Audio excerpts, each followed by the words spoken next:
بسم الله الرحمن الرحيم. إن الحمد لله نحمده ونستعينه ونستغفره ونستهديه ونتوب إليه ونعوذ بالله من شرور أنفسنا ومن سيئات أعمالنا.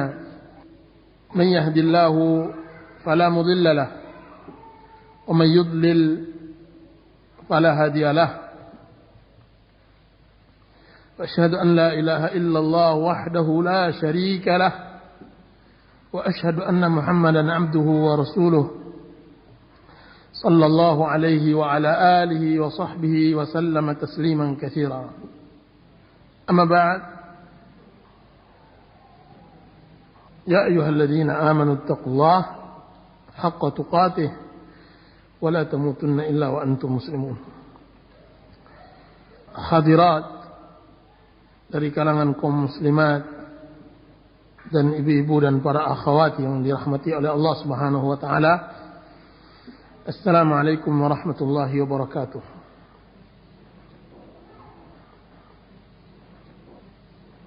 Hari ini kita diberi kesempatan oleh Allah Subhanahu wa taala untuk bisa hadir di halaqah ilmu, di majlis yang dibanggakan oleh para malaikat Allah Subhanahu wa taala. Dan permasalahan menjadi lebih penting lagi ketika kajian ini dikhususkan untuk kaum muslimat, dikhususkan untuk wanita Islam. Dan wanita adalah syaqaiqur rijal. Wanita mempunyai hak yang sama dengan laki-laki di dalam mengemban kewajiban, taklif dan syariat Allah Subhanahu wa taala di atas permukaan bumi ini. Tidak ada yang membedakan antara laki-laki dan perempuan, muslim dan muslimah, kecuali hal-hal yang kecil dan beberapa hal-hal yang telah dipilah-pilah oleh ulama kita di dalam kitab Al-Furuq. Kan tetapi para ulama sepakat bahwa di dalam masalah ilmu, bahwa wanita dan laki-laki sama-sama berebut, mereka sama berhak mendapatkannya. Dan inilah yang diinginkan oleh generasi qudwah, generasi sahabiyat, generasi yang terdidik di meja ilmu Rasulullah SAW, ketika mereka merasa bahwa kehadiran mereka di majlis-majlis Rasulullah SAW, apalagi berada di belakang-belakang majlis, tidak mencukupkan mereka, sehingga mereka meminta kepada Rasulullah SAW untuk dikhususkan waktunya agar Rasulullah SAW mengajarkan kepada mereka ilmu. Dan Rasulullah SAW langsung memenuhi keinginan para sahabiyat tersebut, ibu-ibu di kalangan para sahabat Rasulullah SAW. Ibu-ibu dan para akhwat yang dirahmati oleh Allah Subhanahu wa taala. Kajian kita kali ini bukanlah sebagai penerangan bagi orang-orang yang akan menjadi cikal bakal ulama. Kajian kita kali ini bukan juga kepada penuntut ilmu yang mereka nantinya sebagai penerus jejak para rasul dan para nabi. Dan kajian kita kali ini bukan untuk orang-orang yang dididik dan dicetak di pondok-pondok pesantren dan di madrasah-madrasah agama. Akan tapi kajian kita kali ini adalah masalah ilmu yang akan menyelamatkan kita nantinya dari kesengsaraan dunia dan dari kesengsaraan akhirat. Ilmu yang kita maksud kali ini adalah ilmu yang diwajibkan bagi anda semua untuk menuntutnya, yang mana belum lagi kaki terletak di padang mahsyar, di hisab Allah Subhanahu wa taala, anda telah dipertanyakan kemana pergi waktu yang telah dibuang selama Allah berikan masa hidup, dan kemana ilmu, kemana waktu dan semacamnya, sebagaimana dalam hadis yang mungkin kita telah tahu semua. Maka jangan ada hendaknya di antara yang hadirat memahami bahwa kajian tentang masalah ilmu ini, dia dengan ilmu ini tidak ada sangkut pautnya. Kan tapi kajian ini erat sekali dengan ibu-ibu yang mencintai ilmu Rasulullah SAW di dalam praktek dan kehidupannya. Dan pembahasan kali ini juga kita tidak akan membahas tentang masalah semua ilmu, di antaranya ilmu pengetahuan dan semacamnya.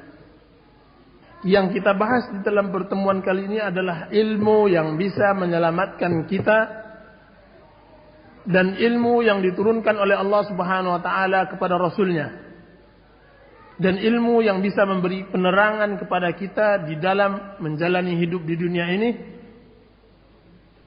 dan ilmu yang bisa memberikan kepada kita syafaat nanti di akhir zaman, di hari akhirat. Karena ini satu-satunya ilmu yang dipuji oleh Allah Subhanahu wa taala di dalam Al-Qur'annya, dan disanjung oleh Rasulullah sallallahu alaihi wasallam di dalam hadisnya. Bukan ilmu yang lain. Ilmu yang diturunkan oleh Allah Subhanahu wa taala kepada Rasulnya, ilmu satu-satunya yang terpuji. Dialah ilmu yang diwariskan oleh para Rasul kepada umatnya, dan dia adalah ilmu kitab was sunnah, ilmu tentang kitab dan sunnah Rasulullah sallallahu alaihi wasallam. Kalau seandainya ada yang bertanya, keutamaan apa yang ada di dalam ilmu agama ini, maka kita jawab bahwa kita tidak mendapatkan keutamaan di atas dunia ini sebagaimana keutamaan ilmu. Karena ilmu yang membedakan antara manusia dengan hewan, ilmu yang membedakan kita antara hamba yang saleh dengan hamba yang taleh. Karena ilmu inilah yang bisa mendekatkan diri kita kepada Allah Subhanahu wa taala. Ilmu ini yang mengangkat kita ke derajat malaikat muqarrabun. Dan dengan meninggalkan ilmu ini, kita akan disejajarkan dengan syaitan yang dilaknat oleh Allah Subhanahu wa taala, disejajarkan dengan Fir'aun, Qarun dan Haman dan semacamnya. Kalaulah bukan dengan ilmu, kita tidak mendapatkan kecuali ketenangan di dalam hidup, maka cukuplah bagi orang-orang yang berkeinginan untuk bahagia dalam hidup untuk menempuhnya, untuk mencarinya. Karena Allah Subhanahu wa taala mengikat ketenangan dengan menuntut ilmu. Dan Allah Subhanahu wa taala menurunkan rahmat di majlis ilmu. Dan Allah mengikat bahwa tidak akan ada yang takut kepada Allah Subhanahu wa taala kecuali kepada orang yang berilmu. Dalil-dalil tentang masalah keutamaan ilmu sangatlah banyak.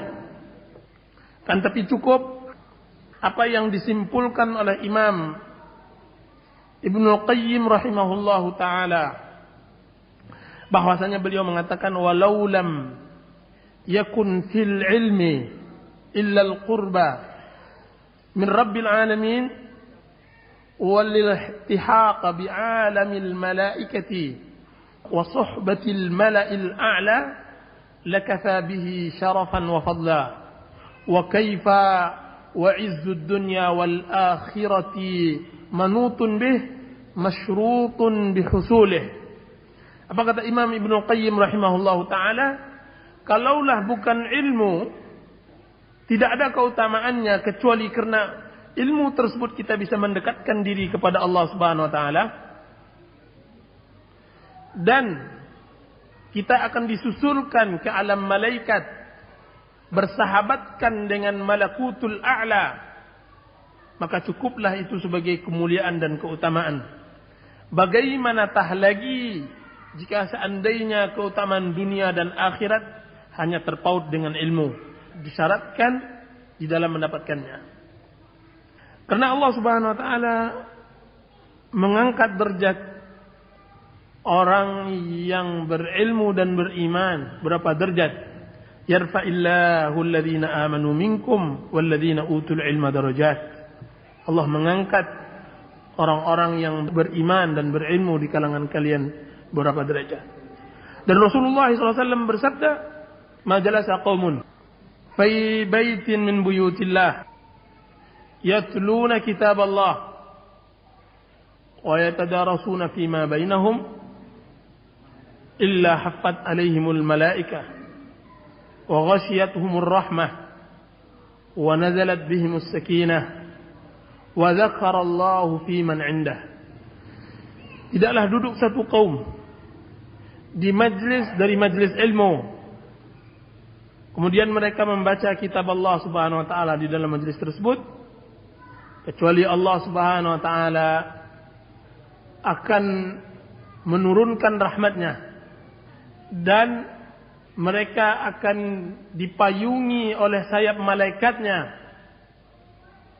dan ketenangan akan meliputi mereka, dan Allah Subhanahu wa taala akan menyebutkan kepada makhluk-makhluk yang ada di sisinya. Ini satu dari ribuan faedah ilmu. Kan tapi mengkaji tentang masalah ini kajian yang cukup panjang, waktu sangat singkat.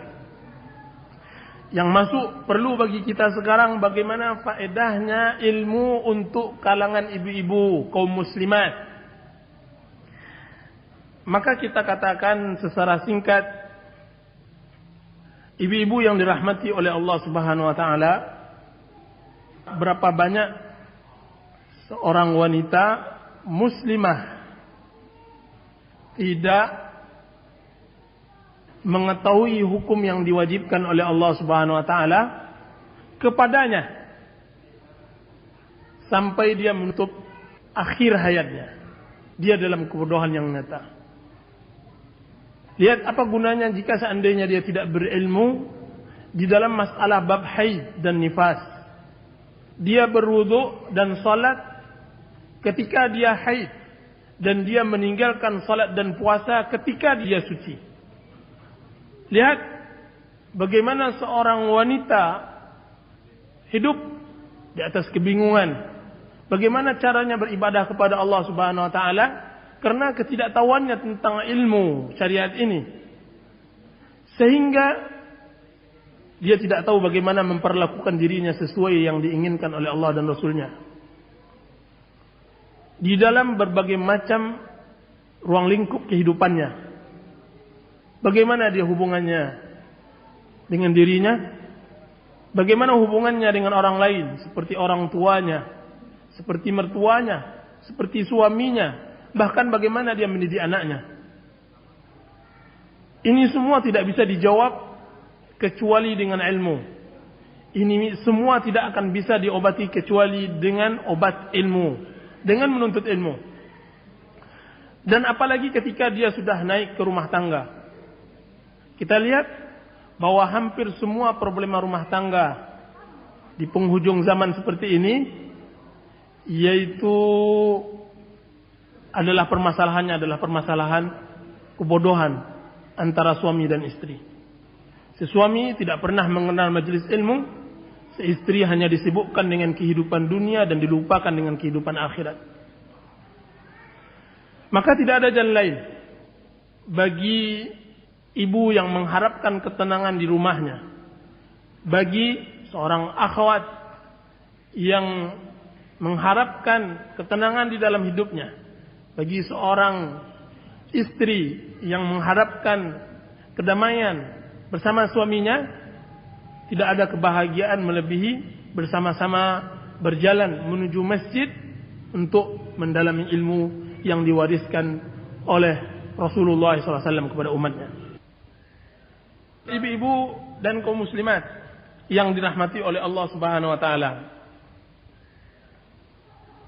Ada beberapa poin yang akan saya sampaikan di dalam pertemuan kali ini, dan perlu saya tambahkan bahwa saya akan mengambil dua judul bersamaan. Pertama, judul yang telah ditetapkan kepada saya, dan judul session yang kedua yaitu tentang adab ilmu. Akan tapi saya tidak berbicara sekarang lebih mendalam tentang dalil. Saya ingin berbicara tentang kendala-kendala ibu-ibu di dalam menuntut ilmu, kesalahan-kesalahan di dalam menuntut ilmu. Dan biarlah ini sebagai pecutan dan sebagai cambuk bagi ibu-ibu untuk bisa lebih belajar lagi dengan baik dan semacamnya.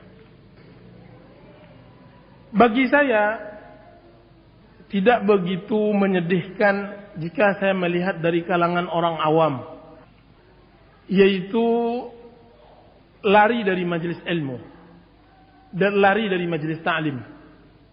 Kenapa? Karena mereka awam, karena mereka tidak mengetahui, karena mereka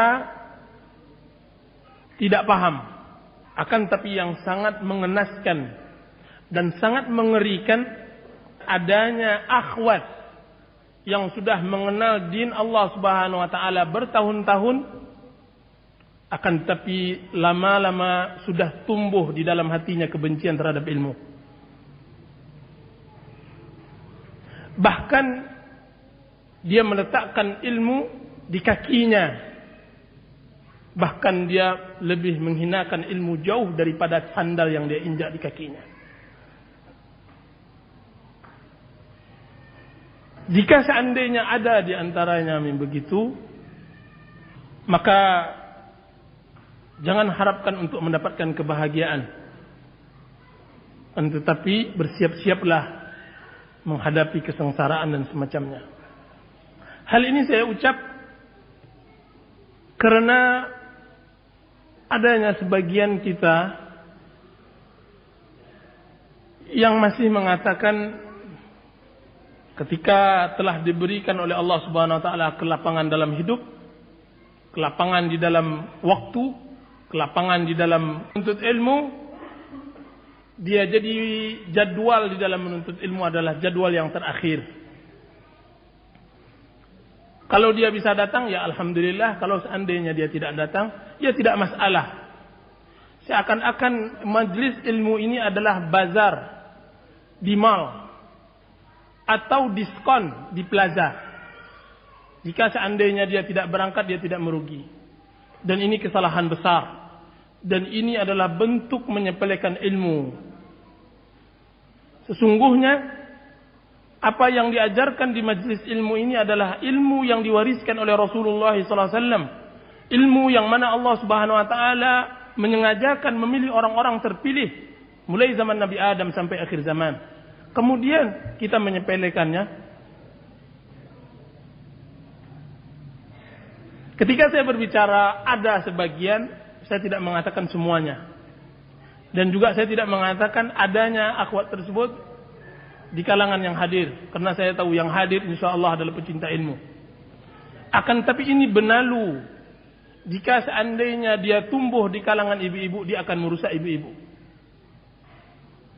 Makanya jadikanlah ilmu menjadi sesuatu hal yang penting dan berharga. Dan pastikan bahwa jika seandainya ada kesempatan, jangan luangkan untuk yang lain kecuali untuk ilmu. Karena saya masih melihat adanya sebagian akhwat dan ibu-ibu menangis untuk mendapatkan ilmu, tapi mereka tidak bisa mendapatkannya. Di saat ibu-ibu yang ada di hadapan saya sekarang ini, saya takut hujjah kepada mereka telah tegak. Alasan yang akan mereka berikan tidak akan ada. Karena majlis ilmu bertaburan, akan tetapi yang perlu ditanyakan, mana akhwat-akhwat yang cinta akan Allah dan Rasulnya? Mana akhwat-akhwat, ibu-ibu yang mencintai ilmu Rasulullah SAW di dalam praktek dan kehidupannya? Makanya kajian kali ini adalah mengulang murajaah diri dan kembali membaca buku-buku tentang keutamaan ilmu dan semacamnya. Ibu-ibu yang dimuliakan oleh Allah Subhanahu wa taala, maafkan saya jika seandainya saya agak berucap agak keras. Karena pertama permasalahan yang sudah sampai di ujung yang sangat membahayakan. Dan yang kedua, permasalahan sudah lama saya diam-diamkan. Dan layak kalau seandainya maka saya salah berucap, maka ini dari saya. Kalau seandainya ini sebuah kebenaran, tolong diterima ini sebagai sebuah kebenaran.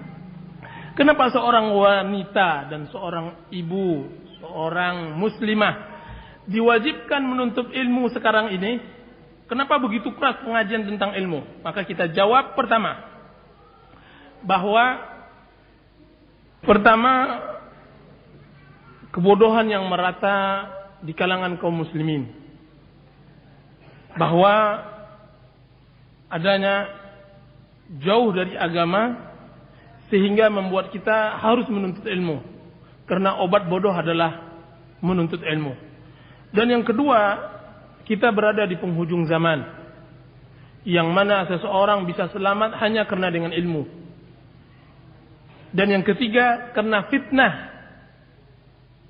fitnah sangat besar pada akhir zaman. Makanya seseorang hanya bisa lepas dari fitnah dengan ilmu. Dan yang keempat, permasalahan wanita pada zaman sekarang lebih besar dan lebih luas dari permasalahan wanita pada zaman dahulu. Sehingga dia tidak hanya membahas seputar apa yang dia hidup di dalam rumahnya, kan, tapi pembahasan permasalahan akhwat, permasalahan wanita sudah mulai menyebar luas. Sehingga membutuhkan jawaban, dan jawaban membutuhkan ilmu. Dan yang terakhir, karena wanita pada dasarnya lemah pada imannya dan lemah pada akalnya, sebagaimana yang disabdakan oleh Rasulullah sallallahu alaihi wasallam. Makanya tidaklah mungkin untuk memperkuat iman yang ada di wanita, dan tidaklah mungkin mempertajam akal yang ada di wanita kecuali dengan ilmu. Dan yang berikutnya, saya langsung saja masuk ke dalam kesalahan-kesalahan atau beberapa penghalang di dalam menuntut ilmu. Penghalang yang pertama adalah rusaknya niat, tidak ikhlas. Dan Rasulullah SAW bersabda, innamal a'malu binniyat wa innama likulli imri'in ma nawa. Sesungguhnya setiap amal dengan niat, dan setiap seseorang mendapatkan pahala sesuai dengan apa yang dia niatkan. Dan niat adalah motor untuk menggerakkan seseorang di dalam beramal. Setinggi mana niat seseorang di dalam beramal, sejauh itu pula dorongannya di dalam menuntut ilmu. Sebaliknya, serendah mana niat dia di dalam menuntut ilmu, maka serendah itu pula semangatnya di dalam menuntut ilmu. Makanya Allah Subhanahu wa taala menerangkan pada orang kufar, yang mana jika seandainya diberikan mereka niat yang baik, Allah akan berikan kepada mereka ganjaran dan hidayah. Allah Subhanahu wa taala berfirman, ya ayuhan nabi, qul liman fi aydikum minal asra ya'lamillahu fi qulubikum khairan yu'tikum khairan mimma ukhidha minkum wa yaghfir lakum. Hai Nabi, Allah mengucapkan kepada nabinya, katakanlah kepada orang-orang yang ada di tangan kalian dari tawanan-tawanan perang kaum Quraisy, yaitu di perang Badar. Allah menyuruh Nabi menerangkan dan mengucapkan kepada tawanan-tawanan perang Badar tersebut, "Iya'lam fi qulubikum khairan yu'tikum khairan mimma ukhidha minkum wa yaghfir lakum." Hai Nabi, Allah mengucapkan kepada nabinya, katakanlah kepada orang-orang yang ada di tangan kalian dari tawanan-tawanan perang kaum Quraisy, yaitu di perang Badar. Allah menyuruh Nabi menerangkan dan mengucapkan kepada tawanan-tawanan perang Badar tersebut, "Iya'lamillahu fi qulubikum khaira." Jika seandainya Allah Subhanahu wa taala mengetahui di dalam hati kalian ada kebaikan, yu'tikum khairam mimma ukhidha minkum. Niscaya Allah Subhanahu wa taala akan memberikan kebaikan yang telah diambil dari kalian. Lebih baik daripada yang telah diambil dari kalian. Yaitu orang-orang yang ditawan oleh kaum muslimin, mereka membayar fidyah. Dan Rasulullah SAW mengatakan melalui perintah Allah, barang siapa yang mempunyai niat yang baik, Allah mengetahui niat baiknya, Allah akan memberikan lebih baik dari apa yang telah kalian berikan kepada kaum muslimin. Dan bukan itu saja, wa yaghfir lakum, dan Allah Subhanahu wa taala mengampuni kalian. Menunjukkan niat adalah hal yang penting. Dengan diberikan kepada orang niat yang baik, yaitu kebaikan. Dan di dalam agama Islam, dengan niat yang baik ini, Allah akan berikan kebaikan yang terbaik. Oleh karenanya, hanya orang-orang yang mempunyai niat baiklah yang bisa duduk belajar tahan lama duduk. Hanya orang yang punya niat baiklah yang bisa datang ke majelis ilmu tanpa menggerutu dan semacamnya. Allah Subhanahu wa taala mengatakan melalui lisan Rasulnya, "May yuridillahu bihi khairan yufaqihu fid din." Barang siapa yang diinginkan oleh Allah Subhanahu wa taala kebaikan. Coba lihat. Kalau Allah Subhanahu wa taala menginginkan kebaikan, apa yang diberikan oleh Allah Subhanahu wa taala? Yufaqihu fid din. Allah berikan kepadanya pemahaman tentang agama. Allah arahkan dia kepada agama dan ilmu. Jadi, jika seandainya kita diberikan niat yang baik, Allah akan memberikan kebaikan. Jika seandainya Allah berikan kebaikan, Allah akan berikan keinginan untuk menuntut ilmu. Sebaliknya, jika seandainya memang niat kita tidak baik, maka Allah akan timpakan kepada kita kebencian akan kebaikan. Dan kalau seandainya kita benci akan kebaikan, maka kita tidak akan diarahkan oleh Allah Subhanahu wa taala dalam menuntut. Dan ini sangat luar biasa. Lihat bagaimana sebagian ibu-ibu, sebagian kaum muslimat, sebagian kecil, ketika diberikan oleh Allah Subhanahu wa taala pada dirinya hidayah, kemudian dia terikat dengan masjid. Terikat akan majelis ilmu, hatinya terus berada di majelis ilmu. Kan tapi lihat sebaliknya, seorang ibu atau seorang wanita ketika dia tidak menginginkan menuntut ilmu, kecuali untuk sesuatu yang mungkin dia butuhkan atau tidak, sedikit aja permasalahan dia tidak lagi menuntut ilmu.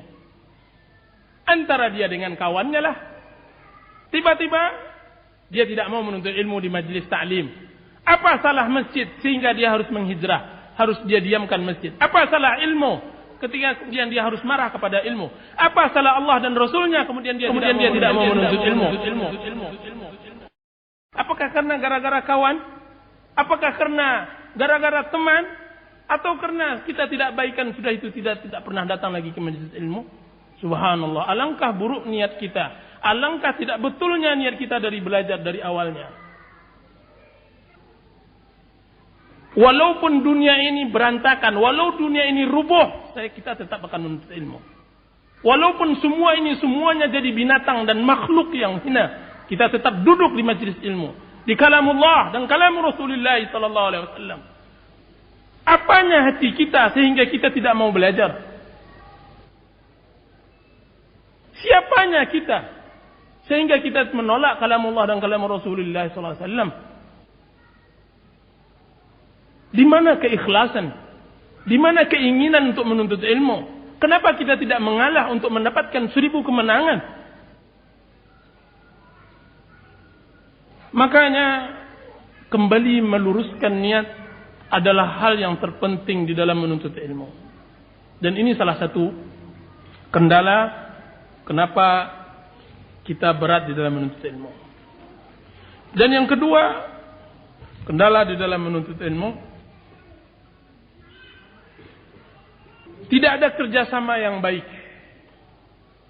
antara kita dengan orang-orang yang dekat dengan kita. Saya sangat tahu dan sangat banyak mengenal adanya di kalangan ibu-ibu, di kalangan akhwat, yang hati mereka terpaut terhadap ilmu. Akan tetapi orang-orang sekitar ibu-ibu yang menghalangi atau sekurang-kurangnya terhalangi dari majelis ilmu. Sehingga banyak larangan-larangan ilmu jatuh ke dalamnya.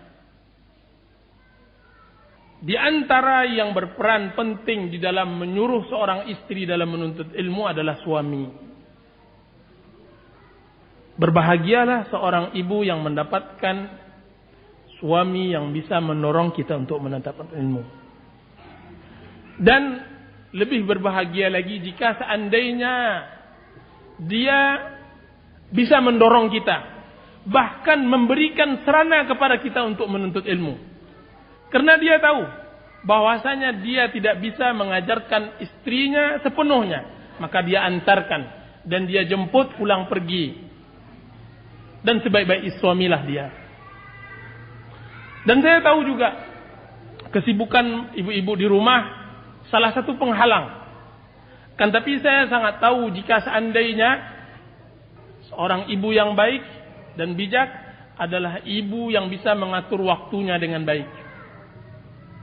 Dia tidak akan mencuci dan menggosok ketika dekat-dekat jadwal pengajian. Dia tidak akan baru masak ketika pengajian sudah hampir dimulai dan semacamnya. Jelas pengaturan waktu nanti kita akan terangkan pada berikutnya. Dan yang berikutnya, penghalang di dalam menuntut ilmu adalah kurangnya contoh dan tidak adanya teladan dari wanita-wanita yang salihah. Kita tahu bahwa manusia hidup tidak bisa sendirian. Dia terpengaruh dengan lingkungan dan semacamnya. Jika seandainya lingkungan tersebut baik, biasanya dia akan juga berubah baik. Sebaliknya, jika seandainya lingkungan itu buruk, maka dia juga terpengaruh akan keburukan. Dan tidak ada sebaik wanita yang berkawan dengan orang-orang yang salihat. Karena berkawan dengan wanita salihah bagaikan berkawan dengan penjual minyak wangi. Kalaupun dia tidak bisa membelinya, sekurang-kurang bau wanginya dia peroleh. Nah, kita butuh wanita-wanita yang seperti ini untuk mengajak yang lain. Salihah pada dirinya, muslihah pada diri orang lain. Salihah pada dirinya, muslihah pada diri orang lain. Dan yang sangat disayangkan adanya di antara kaum muslimah, dia tidak bisa memberikan contoh yang baik sebagai penuntut ilmu yang baik. Lihat bagaimana dia akan dicontoh jika seandainya mulutnya masih dipenuhi dengan ghibah dan namimah, sedangkan dia mengucapkan dan mempelajari kalamullah dan ucapan Rasulullah SAW. Lihat bagaimana dia dijadikan suri tauladan bagi masyarakat awam dan masyarakat seputarnya. Jika seandainya membuang-buang waktu dan berjalan ke kiri dan ke kanan adalah simbolnya di dalam kehidupan. Sedangkan rumah tangganya tidak terurusi dan semacamnya. Lihat bagaimana dia sebagai suri tauladan di dalam kehidupannya. Jika seandainya dirinya tidak dihiasi dengan takwa dan menjauhkan dirinya dari sifat-sifat keburukan, dia adalah contoh syaitan manusia. Dan semua sifat buruk ada pada dirinya dan tidak mempunyai pada dirinya sifat yang baik. Ini sangat berpengaruh kepada yang lain ketika kita tidak bisa mendapatkan contoh yang baik. Di antara penghalang dari penghalang ilmu,